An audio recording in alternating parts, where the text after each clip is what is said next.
Oke, assalamualaikum warahmatullahi wabarakatuh.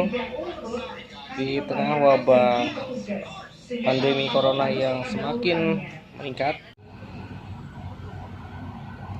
ya jadi intinya kita harus tetap menjaga badan kita ya, diri kita supaya tetap sehat, bersih, terbebas dari hal-hal yang kotor tentunya.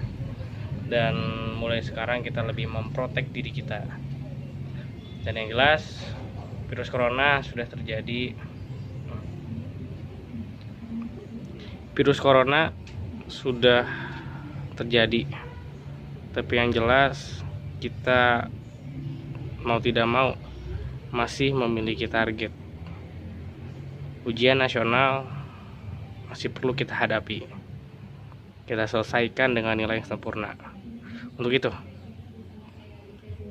saya mengajak kepada seluruh siswa-siswi SMP Sidke Islamic School kelas 9 tahun 2020, mari sukseskan ujian nasional yang pertama untuk kalian dan yang terakhir untuk kalian juga.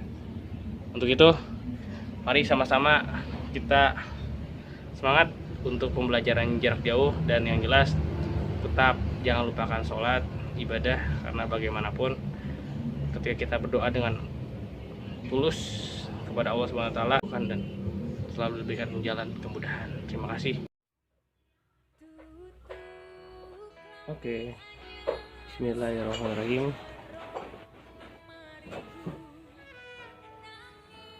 Assalamualaikum warahmatullahi wabarakatuh. Untuk seluruh siswa-siswi SMP Sidka Islamic School, khususnya kelas Tunis, Maroko, Qatar, dan Kuwait, hari ini Pak Rizky akan coba share kepada kalian tentang materi atau bahan ajar. Jadi di sini sifatnya adalah bahan ajar. Karena bahan ajar, makanya kalian harus sambil buka bukunya lagi, buku kelas 7, 8, dan 9, karena mungkin materi yang akan Pak Rizky sampaikan ini tidak akan sedetail buku, tetapi setidaknya ini dapat mengulas kembali ingatan kalian mulai dari kelas 7, 8, dan 9. Kita berdoa dulu.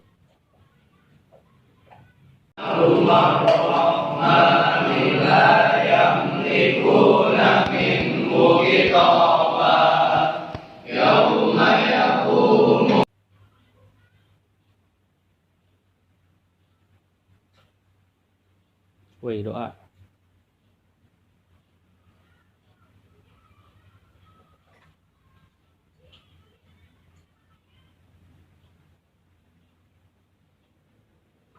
Oke. Ingat, jangan malas. Kalau yang masih ngantuk, jangan sampai menyurutkan semangat kalian untuk meraih masa depan. Kita mulai dengan materi yang pertama. Materi gampang banget sebenarnya, yaitu materi tentang apa itu fiksi dan apa itu non fiksi. Ini materi mudah karena di sini kalian hanya titik poinnya adalah bisa membedakan mana itu fiksi, mana itu non fiksi. Apa perbedaan buku fiksi dan buku non fiksi? Bisa kalian lihat di sini ada dua. Ada fiksi memiliki ciri-ciri ya. Intinya adalah fiksi itu adalah cerita buatan, dia berdasarkan imajinasi, dan bahasa yang digunakan dalam fiksi pun ya kebanyakan bahasa kiasan, lebay-lebay seperti itulah pokoknya. Beda dengan non fiksi ya. Non fiksi itu karena dia berdasarkan data, fakta, hasil penelitian. Jadi karya yang disebut dengan non fiksi adalah karya-karya yang bersifat realistis ya, dan ini banyak juga seperti di perpustakaan ada karya tulis kalian ya, makalah ya, seperti itu. Jadi hal-hal yang bersifat data, fakta itu masuk ke dalam non fiksi. Nah, ini ada salah satu cerita perahu kertas, menurut kalian fiksi atau non fiksi? Silahkan dijawab.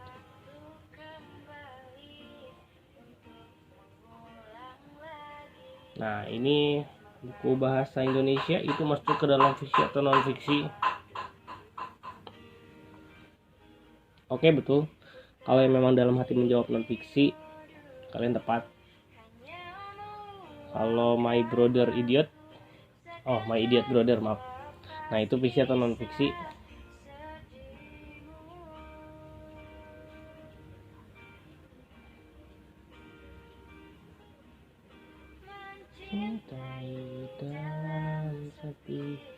Ini ada ayat-ayat cinta.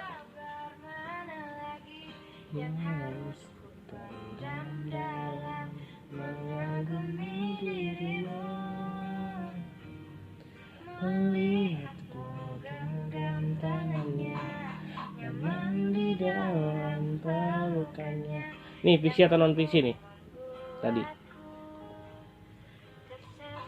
Jadi kalau misalkan kamu merasa videonya terlalu cepat, kamu bisa jeda dulu ya, supaya kamu ada waktu lebih untuk berpikir menebak itu fiksi atau non fiksi.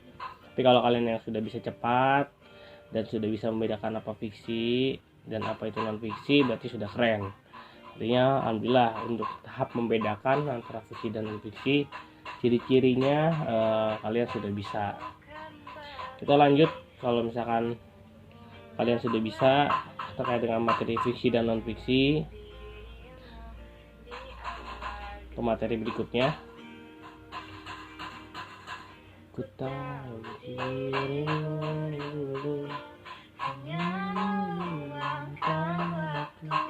sekedar melepas kisah sedihmu. Jadi gitu ya.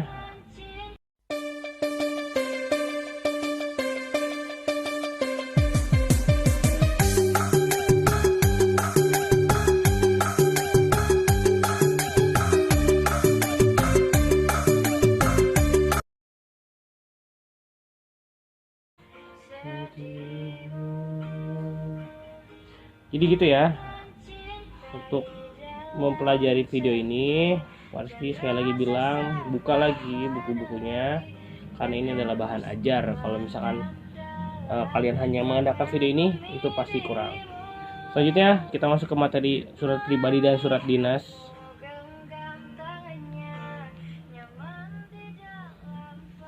Nah, di materi surat pribadi dan surat dinas ini sangat penting ya. Kenapa penting?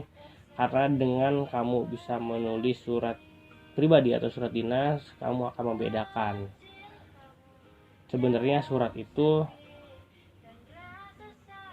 apa sih pentingnya dalam hidup kita. Kenapa surat harus dibedakan menjadi dua, antara surat pribadi dan surat dinas?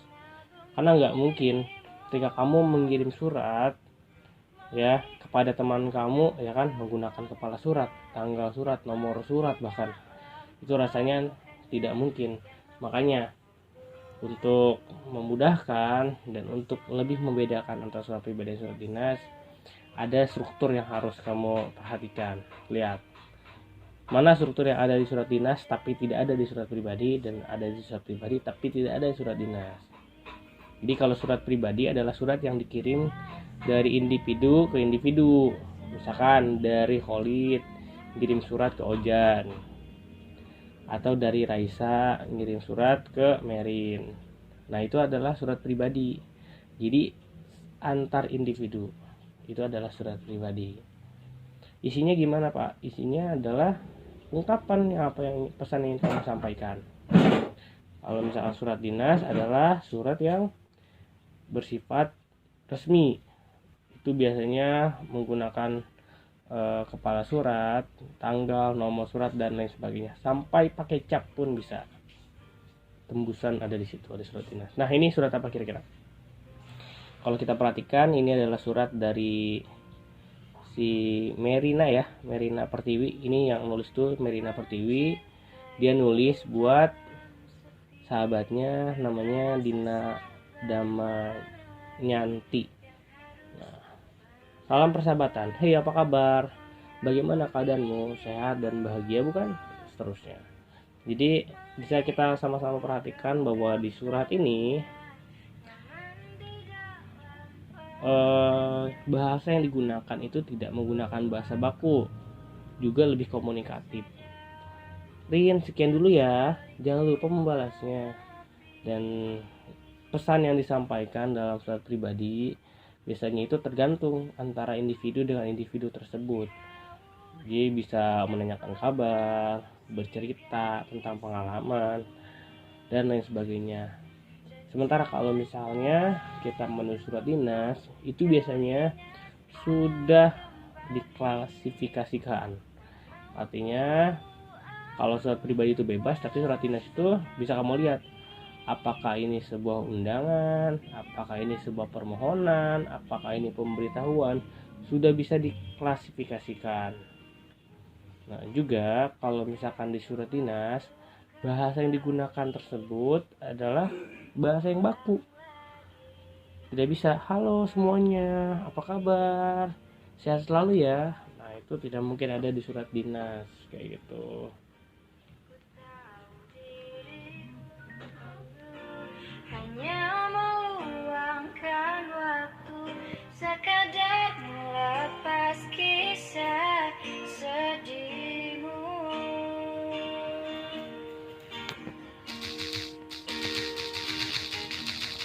Mencintai dalam sepi dan rasa sabar mana lagi yang harus ku pendam dalam mengagumi dirimu. Jadi nanti kita akan coba analisis ya, contoh kedua surat yang sudah disertakan di video ini. Jadi kan yang sebelumnya ada surat pribadi dan sekarang ada surat dinas. Sama-sama nanti kita coba cari kepala suratnya yang mana, kira-kira bener gak kalau di surat dinas itu ada kepala surat tapi di surat pribadi tidak ada gitu kan.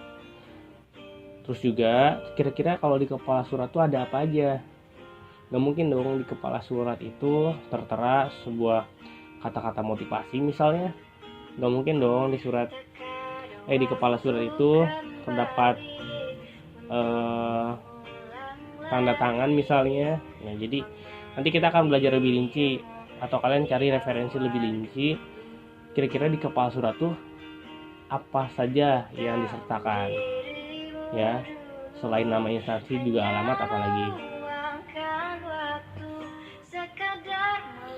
Nah, tadi sedikit Pak Rizky sudah menyinggung apa perbedaan surat pribadi dan surat dinas. Ternyata benar kan bahwa surat pribadi dan surat dinas itu yang membedakan adalah selain dari segi struktur ya, ada juga dari bahasa.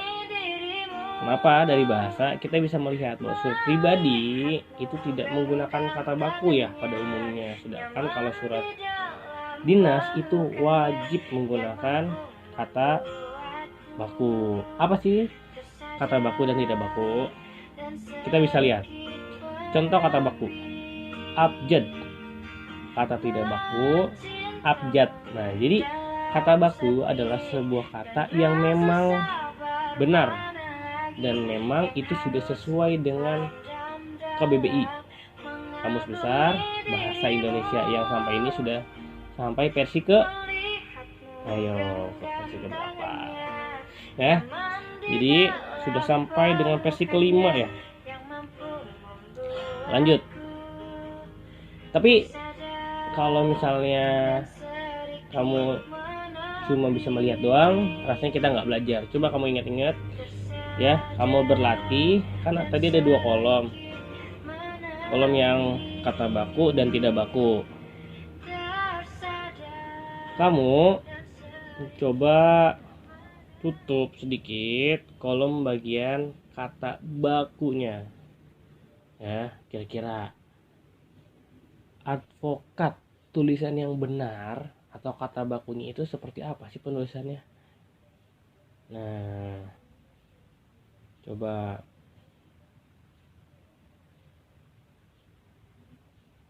debak ya. Jadi kalau bisa ini dijeda dulu. Setelah kamu jeda, kamu coba isi, kamu coba cari tahu. Contoh ijazah tuh nomor 95. Kira-kira penulisan yang tepatnya itu seperti apa sih? Oke. Kalau sudah lebih dari 80 kata yang bisa kalian tebak, kalian dikatakan sudah pro, sudah hebat, atau minimal sudah melebihi KKM. Kenapa KKM? Karena ya kalian sudah bisa setengah dari soal yang tadi Pak Rizky sampaikan gitu ya. Jadi yang tadi dijeda dulu, kalau misalkan sudah dijeda kalian coba belajar isi gitu.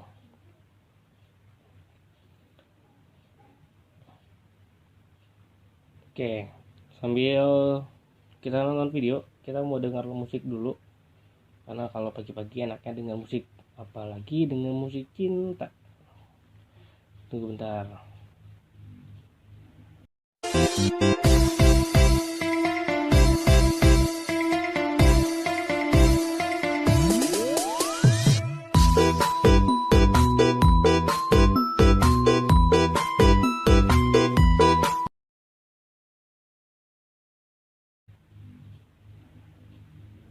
Sabar, request lagu apa ya? Kalau cinta nanti disebutnya katain bucin. Oh, lagunya pendidikan nanti pada ini ya. Ada apa ya? Oh ya, ini ada puisi lama dan puisi baru. Ini materi amat kompleks ya. Artinya di sini cukup banyak referensi, ini cukup banyak materinya, karena di materi atau di submateri puisi lama itu akan banyak sekali, banyak jenis puisi lama, pantun ya kan, gurindam, syair, karmina, seloka, di situ semua ada. Dan dari setiap jenis ini memiliki aturan-aturan yang berbeda antara satu dengan yang lainnya. Ini bisa kamu lihat bahwa itu bukan santun ya, tapi pantun. Pantun itu memiliki 4 baris dalam satu bait ya. Sedangkan gurindam itu memiliki 2 baris dalam satu bait. Nah, artinya dari sini sudah ada perbedaan dari masing-masing jenis puisi lama ya. Sedangkan kalau puisi baru adalah puisi yang tidak terikat aturan.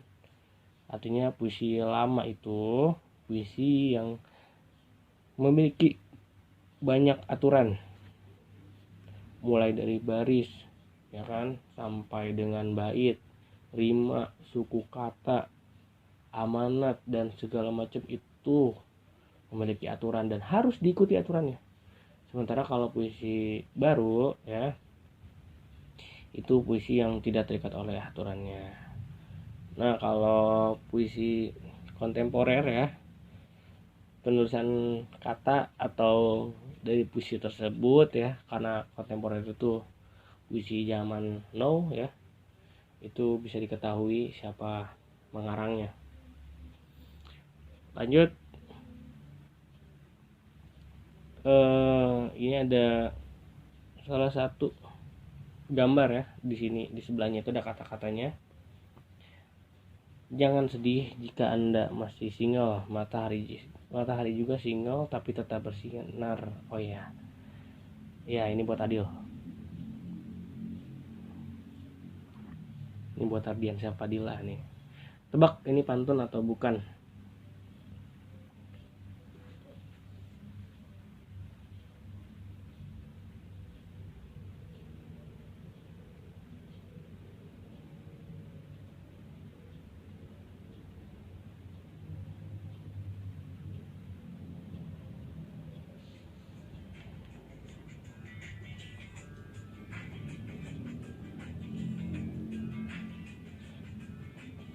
Nah, ini ada jenis-jenis pantun ya. Jadi jenis pantun tuh banyak sebenarnya. Ada pantun pendidikan, motivasi, religi, dan banyak lah pokoknya. Ini lanjut. Ini ada contoh pantun dan ini sudah dianalisis. Nanti bisa dijeda yang tadi ya. Di situ sudah dianalisis.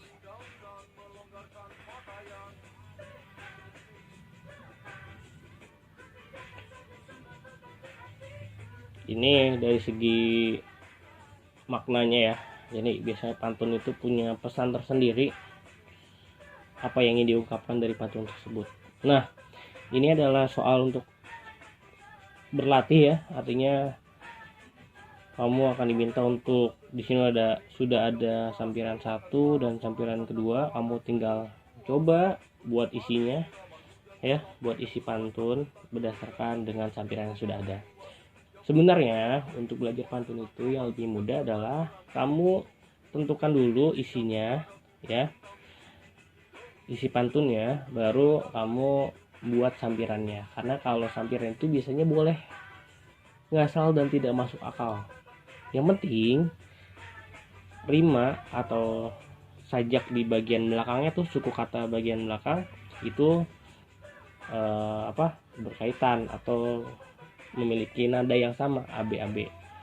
Jadi baris pertama dengan baris ketiga ya, baris kedua dengan baris keempat.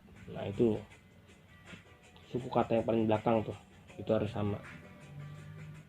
Kenapa suku kata? Karena kalau diucapkan itu lebih enak daripada hanya sekedar sama hurufnya saja gitu. Nah kalau udah bisa berarti keren.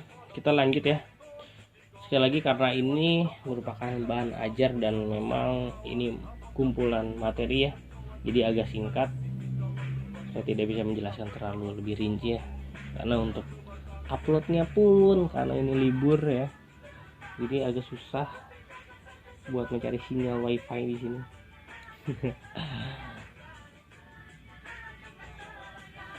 Lanjut, ini materi fabel, materi menyenangkan biasanya ya. Saya kalau ngajar ini itu lebih seru ketika secara langsung ya, karena kita nanti akan coba sambil ambil peran juga. Di sini ada fabel. Fabel itu adalah sebuah cerita ya, cerita fiksi. Dia cerita yang menceritakan tokohnya itu hewan tapi berperilaku seperti layaknya manusia ya. Contohnya seperti ada hewan kancil tapi kok bisa sekolah, ada hewan kancil tapi kok bisa bawa-bawa tas gitu ya, ada hewan kancil kok bisa ngomong dengan hewan lainnya ya kan. Bahkan waktu itu sempat ada cerita harimau ya kan, dia berdiskusi dengan semut ya kan. Harimau dan semut itu terus dia membuat pesta ya kan, dia membuat pesta, dan sambil jalan ke pesta itu dia menggunakan mobil. Mana ada coba ya, tapi yang jelas inilah fabel. Fabel dibuat sedemikian rupa menarik ya, karena bagaimanapun di samping menarik tentunya ada pesan yang ingin disampaikan dari cerita fabel tersebut ya. Jadi bisa dibaca di sini. Fabel itu adalah cerita fiksi atau hayalan belaka ya. Kadang kala fabel memasukkan karakter minoritas berupa manusia. Nah di sini minoritas itu adalah tidak banyak ya, sedikit.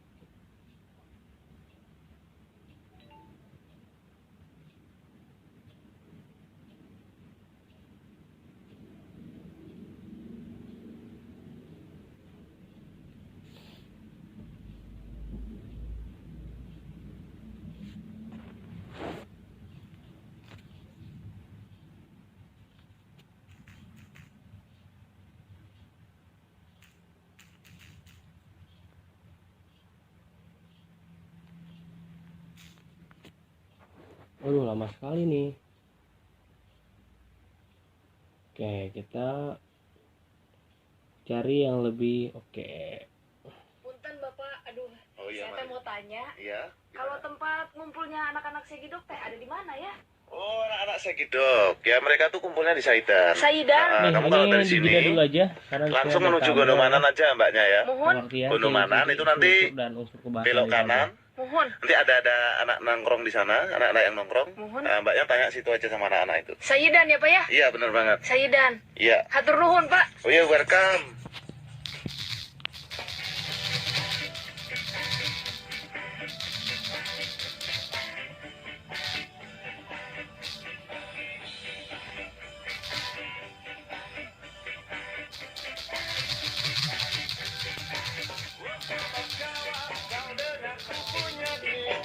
Tempat biasa aku berbagi rasa, suka duka tinggi bersama di gang gelap.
di jalanan ada materi air kedamaian. sebenarnya seperti itu karena materi fiksi dan non fiksi tadi saya pikir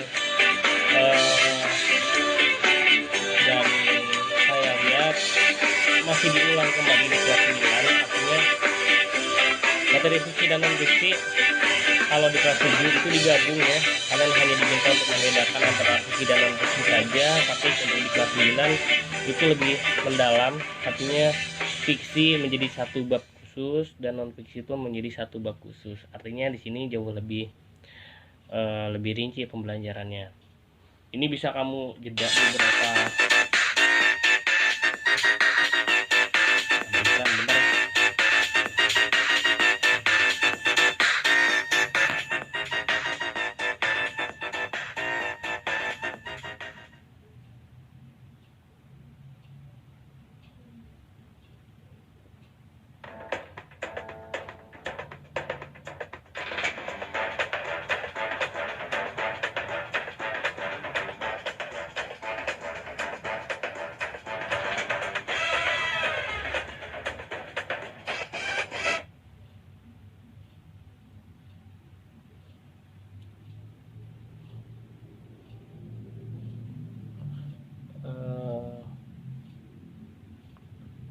Cinta kita memang tidak semudah yang dibayangkan.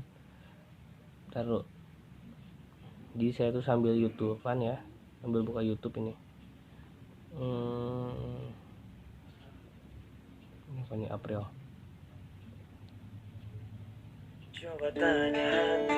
Oke, mantap. Sebelum engkau benar-benar pergi, masihkah ada aku di dalamnya? Karena hatiku masih menyimpanmu. Ini adalah unsur intrinsik dan unsur ekstrinsik. Unsur intrinsik adalah unsur yang berwarna abu-abu tuh, itu unsur intrinsik. Dan unsur ekstrinsiknya adalah ya warna orange. Jadi kalau misalkan buku fiksi itu dia dipengaruhi oleh keadaan budaya, politik, sosial ataupun ekonomi ya dari si pengarang itu sendiri. Misalnya kalau misalnya kamu pernah mendengar cerita fiksi tentang apa ya, tentang Timun Mas misalnya, kamu pernah dengar cerita fiksi Ratu Nasya misalnya, atau Ratu Ramiza, atau Ratu apa misalnya, ya bercanda. Jadi kalau misalkan kamu mendengar atau melihat cerita-cerita fiksi, biasanya itu dipengaruhi oleh si pengarang tersebut. Kamu baca cerita fiksi yang memang contoh tuh seperti Mariposa ya kan, pasti si penulisnya tersebut itu pernah memiliki apa ya, kehidupan seperti fiksi yang mereka buat. Atau waktu itu kita kelas 9 pernah nulis buku fiksi. Kalau di buku itu kamu menulis tentang cerita anak yang kurang mampu terus menjadi sukses, pasti kamu pun seperti itu. Kamu sekarang kondisinya seperti itu dan nanti kamu akan sukses. Kalau di tulisan kamu waktu pas nulis fiksi, kamu menulis tentang sebuah cerita seorang anak ya kan, dia jomblo ya kan, terus ya kan sampainya dia menemukan cinta sejati misalnya kayak Faris. Nah pasti si penulis pun merasakan hal tersebut. Jadi dia kalau cerita fiksi itu nggak jauh-jauh dari si penulis. Jadi kalau kamu pengen melihat karakter si penulis atau si pengarang, bisa kamu cek aja dari tulisannya gitu.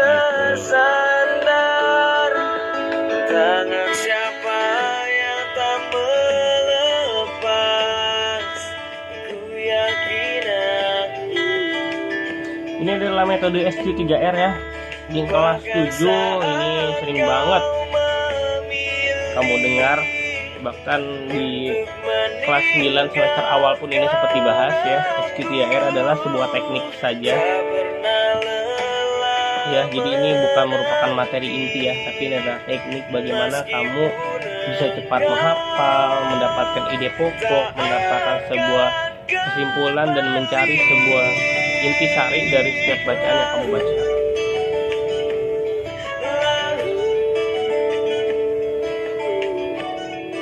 Nah, biasanya kalau buku fiksi itu menggunakan majas ya, karena tadi ya bahasanya pun namanya buku sastra ya, namanya bersama sastra, namanya tidak baku atau tidak formal. Biasanya bahasa yang digunakan pun kadang-kadang suka lebay dan berisi kiasan ya, berlebihan, itu hiperbol ya kan. Terus ada majas litotes dan sebagainya. Jadi intinya ini adalah sebuah teknik berbahasa supaya tulisan kamu lebih cantik ya, dan lebih ngena ketika dibaca. Kamu sebaiknya menggunakan majas.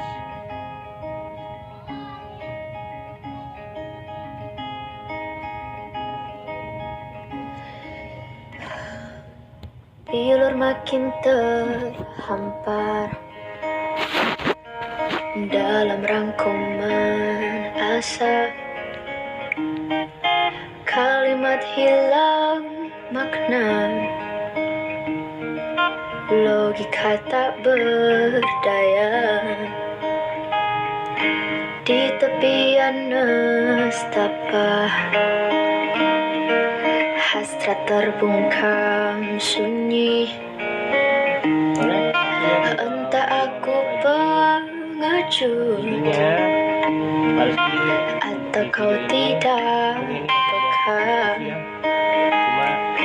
Ku mendambakanmu, mendambakanku. Bila kau butuh telinga untuk mendengar, bahu untuk bersandar. Ini agak sedikit ganggu ya lagunya, terlalu nyaman lagunya, saya jadi ngikutin lagu. Oke. Jadi sekali lagi Parsi bilang bahwa video ini dibuat bukan sebagai materi utama ya. Jadi kalau kalian hanya sekedar atau sekadar menonton video ini, artinya tidak akan banyak ilmu yang kalian dapatkan. Parsi harap ini video ya itu merupakan sebuah langkah pembelajaran. Intinya, oh di video ini ada materi SQTIR, oh berarti saya harus buka buku tentang SQTIR lagi. Oh iya benar, di materi ini saya pernah belajar tentang majas. Oh iya dah, saya buka lagi teks tentang majas. Artinya ini merupakan bahan ajar. Oke. Dan di sini pun Parsi sengaja tidak menggunakan bahasa baku selama menjelaskan karena agar lebih komunikatif. Oke. Dan kalian gak ngantuk ya. Itu aja mungkin dari Pak Rizky. Selebihnya terima kasih sudah menonton video ini. Jangan lupa tugasnya tadi ya, minimal ada informasi yang bisa kalian dapatkan. Ingat, dan yang jelas adalah kalaupun kalian mau buka buku lagi ya yang sudah Rizky ajarkan dan tidak ada di video ini, artinya bisa kalian tambahkan di kolom komentar ya. Semoga teman-teman kalian bisa baca juga. Wassalamualaikum warahmatullahi wabarakatuh.